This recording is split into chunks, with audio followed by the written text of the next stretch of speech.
انگلیوں کے نشان ایک خدائی نشان۔ انسانی جسم میں اللہ تعالیٰ نے بے شمار نشانیاں رکھی ہیں جو اس کی وحدانیت، قدرت اور حکمت کی دلیل بن کر ہر دور کے انسان کے سامنے جلوہ گر ہوتی ہیں۔ ان میں سے ایک نشانی انسانی انگلیوں پر موجود باریک و دقیق لکیریں ہیں، جنہیں دنیا فنگر پرنٹس کے نام سے جانتی ہے۔ بظاہر یہ لکیریں محض ایک جسمانی ساخت دکھائی دیتی ہیں، لیکن در حقیقت یہ اللہ تعالیٰ کی بے مثال ثنائی اور لامحدود علم و حکمت کا زندہ ثبوت ہیں۔ ان لکیروں کی حقیقت پر غور کرنے والا انسان اگر انصاف پسند ہو تو وہ بغیر کسی تذبذب کے پکار اٹھے گا کہ یہ سب کچھ محض اتفاق نہیں، یہ سب کچھ کسی علیم و خبیر ذات کا شاہکار ہے۔ انسانی تخلیق اور فنگر پرنٹس کا آغاز۔ ماں کے رحم میں جب بچہ 4 ماہ کی عمر کو پہنچتا ہے تو اس کی انگلیوں پر لکیریں ابھرنے لگتی ہیں۔ سائنسی تحقیق کے مطابق یہ وہ لمحہ ہوتا ہے جب بچہ شناخت کی ایک ایسی مہریں لے رہا ہوتا ہے جو پوری کائنات میں کسی دوسرے انسان سے مشابہ نہیں ہو سکتی۔ ان فنگر پرنٹس کو بنانے والا کوئی عام ڈیزائنر نہیں بلکہ رب ذوالجلال ہے جو ہر ذرے سے واقف ہے۔ یہ اس کی تخلیقی قوت کا وہ مظہر ہے جس پر دنیا کی تمام ٹیکنالوجی عاجز ہے۔ ڈی این اے، رحم مادر اور خدائی پروگرامنگ۔ ہر انسان کا ڈی این اے یعنی اس کے وجود کا کوڈ اللہ کی طرف سے مخصوص کیا جاتا ہے۔ فنگر پرنٹس کے پیچھے یہی ڈی این اے سسٹم پیغام رسانی کا کام کرتا ہے۔ لیکن سوال یہ ہے کہ یہ کوڈ کون لکھتا ہے، یہ پیغام کون دیتا ہے، اور ہر بار بالکل منفرد شکل میں کیوں ظاہر ہوتا ہے؟ اللہ فرماتا ہے، سن اللہ الذی اتقن کل شیء، یہ اللہ کی کاریگری ہے جس نے ہر چیز کو کامل بنایا۔ سورۃ النمل آیت نمبر 88۔ یہ ایسی پروگرامنگ ہے جو نہ کبھی فیل ہوتی ہے، نہ وائرس زدہ، نہ ڈیلیٹ۔ فنگر پرنٹس کی انفرادیت، کیا یہ ممکن ہے؟ آج دنیا میں تقریباً 8 ارب انسان موجود ہیں، اور اگر گزشتہ انسانوں کو بھی شامل کیا جائے تو یہ تعداد کھربوں تک پہنچتی ہے، لیکن نہ کوئی فنگر پرنٹس آپس میں ملتے ہیں، نہ ڈی این اے۔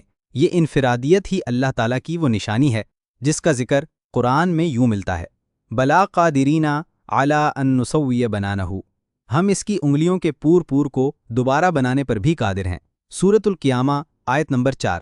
یہ سائنسی معجزہ بھی ہے اور ایمان افروز پیغام بھی۔ دنیا کی جدید سائنس اور اللہ کی قدرت۔ موجودہ سائنس نے فنگر پرنٹس کے متعلق حیرت انگیز انکشافات کیے ہیں۔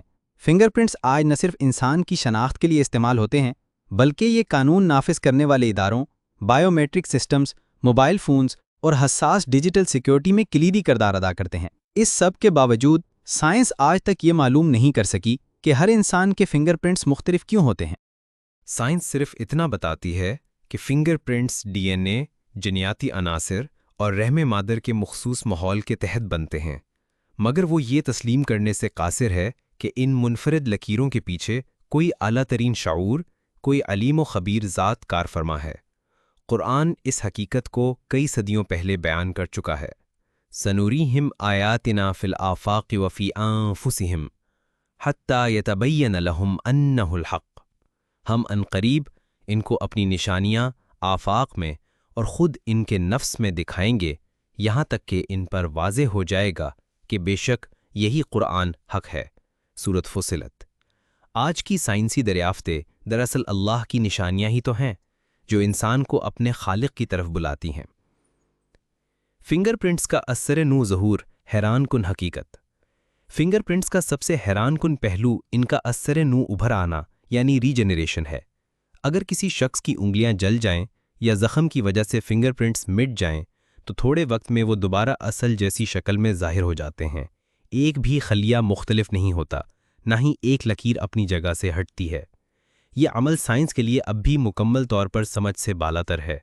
یہ اس بات کی دلیل ہے کہ انسان کی شناخت اللہ کی طرف سے طے شدہ ہے، اور وہ چاہے تو ہر چیز کو بعینی ہی دوبارہ پیدا کر سکتا ہے۔ یہی تصور قرآن میں قیامت کے دن اجسام کے دوبارہ بننے کی شکل میں آتا ہے۔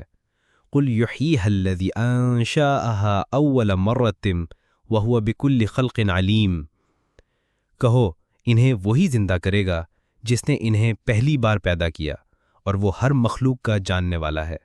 سورہ یاسین۔ قرآن اور حدیث میں نشانیوں کا ذکر۔ قرآن مجید جگہ جگہ آیات یعنی نشانیاں دکھاتا ہے، کبھی زمین و آسمان میں، کبھی انسان کے جسم میں۔ فنگر پرنٹس انہی نشانیوں میں سے ایک ہیں۔ جیسا کہ پہلے بیان ہوا، سورۃ القیامہ کی آیت بلا قادرین علی ان نسوی بنانہ، ہم اس کی انگلیوں کے پور پور کو دوبارہ بنانے پر بھی قادر ہیں۔ یہ ایک ایسی آیت ہے جو نہ صرف قیامت کے دن جسم کی دوبارہ تخلیق پر دلیل ہے، بلکہ فنگر پرنٹس کی انفرادیت اور قدرت الہی پر بھی گواہ ہے۔ نبی کریم صلی اللہ علیہ وسلم نے بھی فرمایا، اللہ تمہارے جسم، مال اور صورتوں کو نہیں دیکھتا، بلکہ تمہارے دلوں اور اعمال کو دیکھتا ہے۔ مسلم۔ اس کا مطلب یہ ہے کہ ظاہری شناخت ایک نشانی ہے، اصل اہمیت نیت اور عمل کی ہے، لیکن وہ بھی اللہ کے علم میں منوعاً محفوظ رہتی ہے۔ فنگر پرنٹس اور یوم آخرت کی گواہی۔ فنگر پرنٹس صرف شناخت کا ذریعہ نہیں، بلکہ قیامت کے دن گواہ بھی ہوں گے۔ ہر انسان کی انگلیاں، ہر لمس، ہر لکھا گیا لفظ، ہر چھوئی گئی چیز، سب محفوظ ہے۔ اللہ تعالیٰ فرماتا ہے، الْيَوْمَ نَخْتِمُ عَلَىٰ أَفْوَاهِهِمْ وَتُكَلِّمُنَا أَيْدِيهِمْ وَتَشْهَدُ أَرْجُلُهُمْ بِمَا كَانُوا يَكْسِبُونَ۔ آج ہم ان کے منہ پر مہر لگا دیں گے، اور ان کے ہاتھ ہم سے بات کریں گے، اور ان کے پاؤں گواہی دیں گے ان اعمال کی جو وہ کرتے تھے۔ سورہ یاسین اگر ہاتھ اور پاؤں گواہ بنیں گے تو فنگر پرنٹس اس گواہی کا وہ انمٹ نشان ہوں گے جو ہر جرم یا نیکی کو بے نقاب کر دیں گے۔ کیا انسان ایسی تخلیق کر سکتا ہے؟ آج کا انسان فنگر پرنٹ سکینر، مصنوعی ذہانت، بائیو میٹرکس اور شناختی نظام بنا رہا ہے، مگر سوال باقی ہے کہ کیا انسان ایسا فنگر پرنٹ تخلیق کر سکتا ہے جو حقیقی ہو؟ جواب صاف ہے، نہیں۔ انسان صرف نقل کر سکتا ہے، اصل نہیں بنا سکتا۔ فَتَبَارَكَ اللَّهُ أَحْسَنُ الْخَالِقِينَ، پس بابرکت ہے اللہ سب سے بہتر بنانے والا۔ سورۃ المومنون۔